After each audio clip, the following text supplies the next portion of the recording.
Est-ce qu'on peut tout pardonner? Et si pardonner ne signifie pas oublier, mais simplement se libérer? Aujourd'hui, dans cet épisode, j'aimerais que l'on parle du pouvoir que représente le pardon. Parce que le pardon, c'est une énergie singulière et extrêmement puissante. J'aimerais donc évoquer avec vous pourquoi il est si difficile parfois de pardonner, mais surtout comment il peut transformer profondément votre vie. Pardonner, c'est quoi en fait?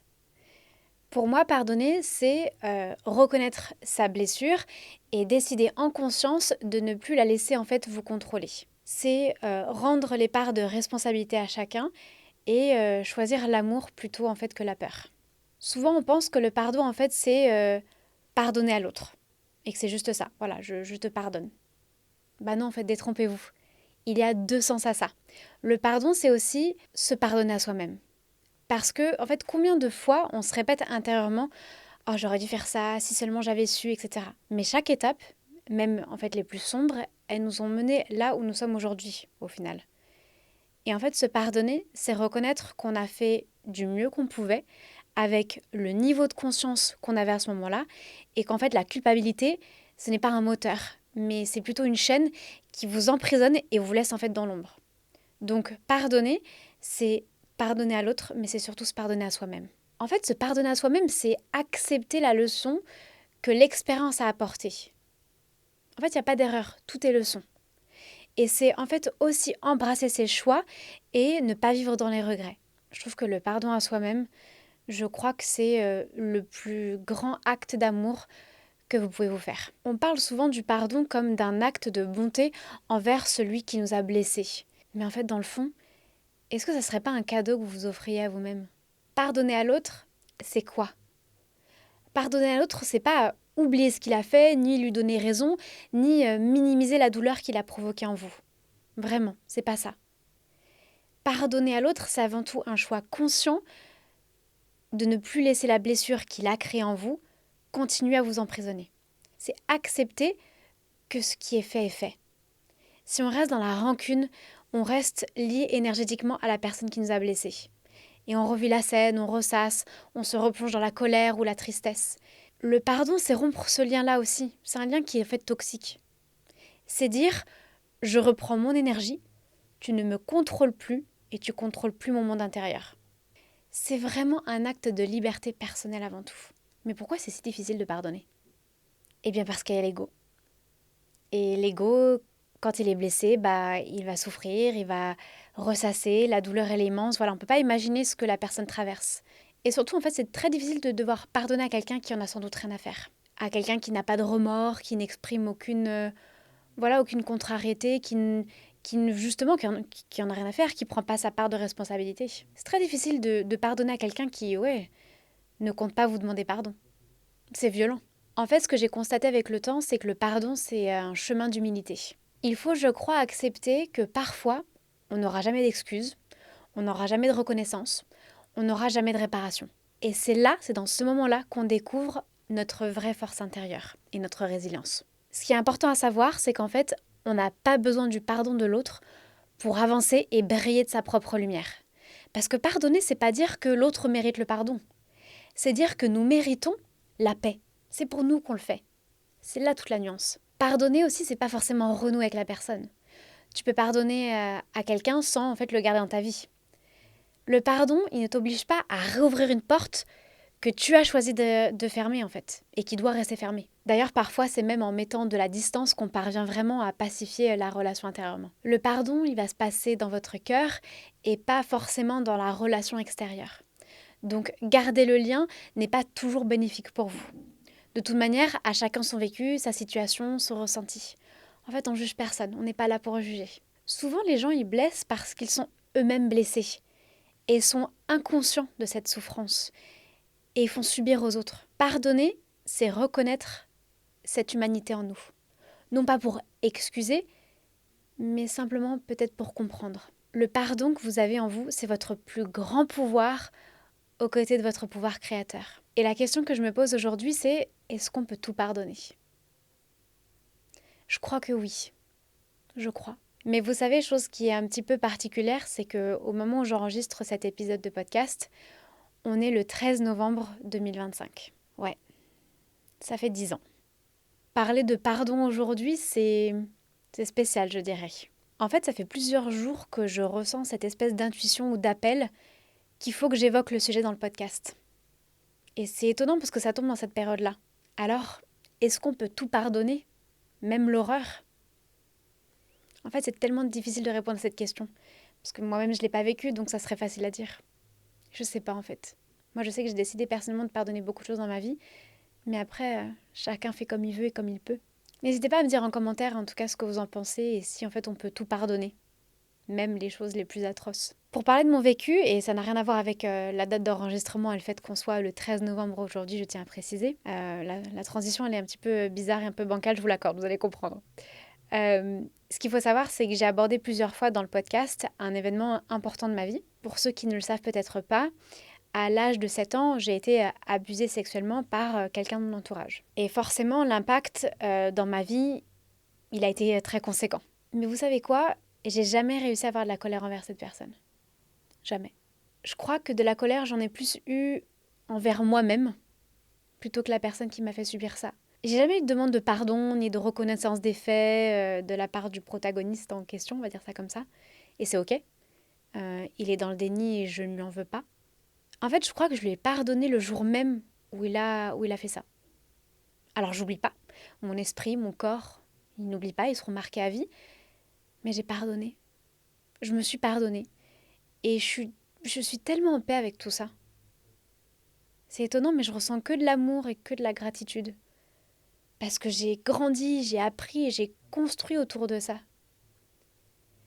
Alors, ça fait pas de moi une sainte, je l'avais déjà dit une fois dans un épisode, ça fait vraiment pas de moi une sainte. Je suis pas du tout dans la démonstration de mon ego ou quoi. Hein. Je vous dis ça parce que... Je tiens à préciser ça parce que j'ai pas envie que vous vous disiez, mais en fait, oh là là, Emma, elle est courageuse, elle est forte, je l'admire, etc. Je veux pas tout ça, je fais pas ça pour ça en fait. Je suis hyper sincère et authentique quand je vous dis ça.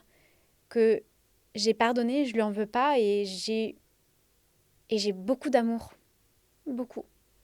Et je me sens bien aujourd'hui. Je crois que c'est tout ce qui compte. Pardonner, c'est être en paix aussi avec ça. Il faut faire de cet événement, de cet accident, quelque chose de plus grand que soi. Alors aujourd'hui, je dirais presque que c'est une main tendue. Peut-être que cette personne en question regardera cet épisode. Je ne sais pas.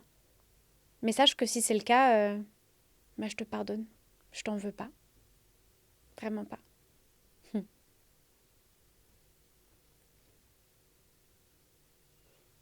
Oh là, je vais me mettre à pleurer.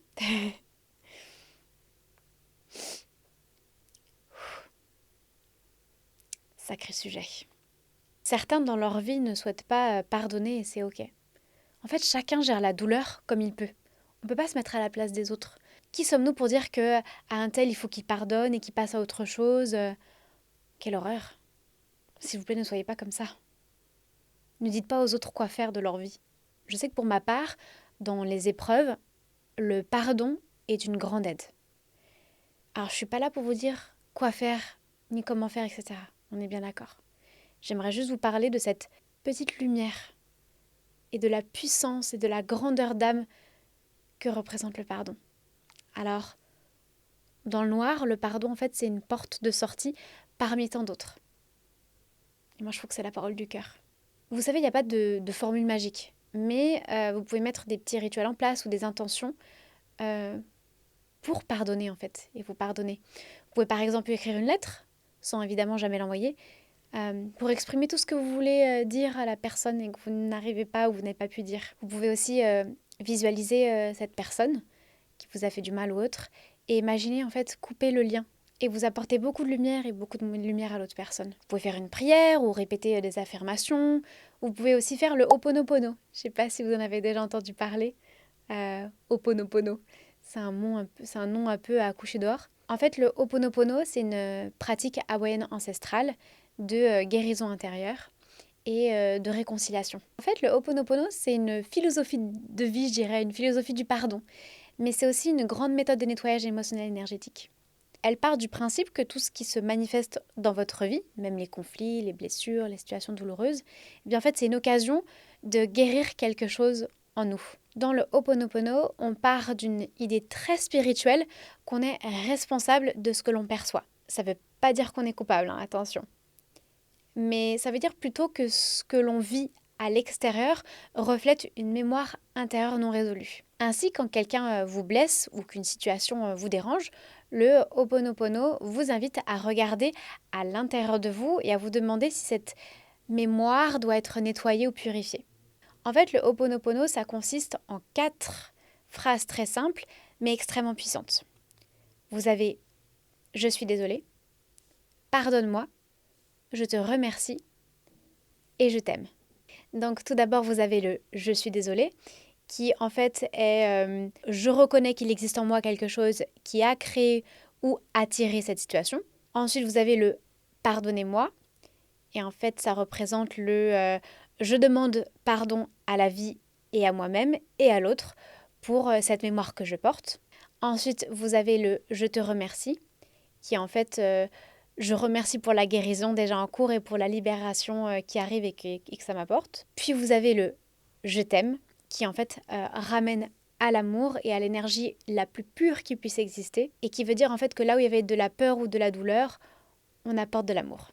Donc le Ho'oponopono ne change pas les autres, mais en fait il va transformer votre regard, votre énergie et votre cœur. Parce que quand vous changez, tout va changer autour de vous, tout votre environnement. Alors quand est-ce que vous pardonnez et surtout vous vous pardonnez? C'est la fin de cet épisode, j'espère qu'il vous a plu. Écoutez, avant de vous parler de la citation du jour, j'ai une petite annonce à vous faire. En quête de spiritualité va prendre quelques vacances bien méritées et on se reverra donc pour la nouvelle année à partir de début janvier. Et j'aimerais aussi profiter de cette occasion pour vous dire qu'en fait j'ai beaucoup réfléchi par rapport au podcast. Alors non, je ne compte pas l'arrêter loin de là. Cependant, depuis que je me suis lancée en septembre, bien, je m'étais lancé le défi de vous sortir un épisode par semaine. Je vous avoue que c'est un véritable challenge pour moi puisque ce podcast, je n'en vis pas pour le moment, c'est pas mon métier principal. Je suis actrice et voix off, donc j'ai tous mes autres projets et mes autres tournages à côté. Donc voilà, le rythme est un petit peu dense. Bref, je vous dis ça parce que j'ai constaté que depuis le mois de novembre, en fait, je suis plus dans la quantité et non la qualité. Et c'est complètement mon ressenti. Et d'ailleurs, en fait, je fais tout de A à Z dans le processus de ce podcast. C'est-à-dire que je trouve les idées de sujets, je les écris, je les tourne et je fais tous les montages. Attention, je me plains pas, évidemment, j'ai beaucoup de reconnaissance pour ça et ça me plaît. Simplement, en fait, il faut comprendre que c'est une quantité de travail assez importante, comme vous en doutez. Et donc, je me suis mise, mine de rien, une très grosse pression à sortir un épisode par semaine. Et quand est arrivé le mois de novembre, je me suis rendu compte qu'il fallait en fait que j'écrive 5 épisodes. Parce qu'il y a 5 samedis qui allaient tomber. Et là, j'ai ressenti en fait un manque de motivation énorme. Et je me suis aperçue que en fait, c'était plus une corvée qu'un plaisir. Et là, je me suis dit non, c'est pas OK. Pour moi, il est hors de question que ce podcast se transforme en une obligation ou une corvée. Et en plus, en faisant mon Human Design il y a quelques mois, et surtout là, je l'ai refait un peu ces derniers temps, donc en étudiant mon énergie, j'ai compris en fait que je fonctionnais de manière plutôt cyclique et que je ne peux pas toujours être performante. C'est pas comme ça que je fonctionne. Donc j'ai décidé de plus me mettre la pression et en fait de privilégier la qualité. Donc je pense pas maintenir le rythme d'une fois par semaine pour être très transparente. Je vais voir un petit peu comment ça va se passer, mais il y a peut-être moyen que ça soit toutes les 2 semaines autres. À voir. Mais surtout en fait je vais faire en fonction de mon inspiration et de ce que la vie m'envoie. Voilà, ça peut sonner un petit peu illuminé, mais c'est vraiment important pour moi de m'écouter sur ce projet et de ne pas m'épuiser, parce que là, j'étais vraiment en train de m'épuiser énergétiquement. De toute manière, n'hésitez pas à me suivre sur Instagram et TikTok. Je vous tiens toujours au courant de quand je sors les épisodes, donc évidemment, je le communiquerai beaucoup. Et de toute manière, je compte beaucoup plus inviter des personnes à venir témoigner sur le podcast, pas forcément que des professionnels du milieu. J'aimerais aussi vous inviter, vous, qui m'écoutez et qui veulent témoigner. D'ailleurs, je lance un petit peu une bouteille à la mer maintenant.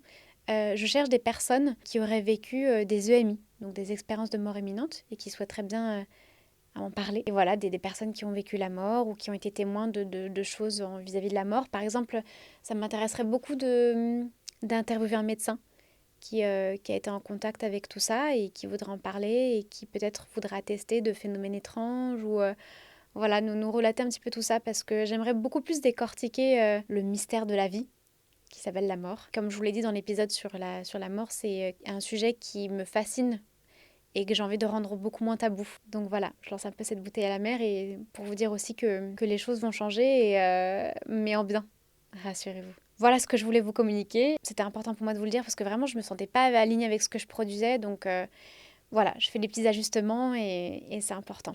Et comme citation de fin d'épisode, j'ai choisi: pardonner, c'est rendre sa liberté à un prisonnier et se rendre compte que le prisonnier, c'était vous. Et cette citation est de Lewis B. Smeds. Bonne semaine à tous. Bisous d'amour.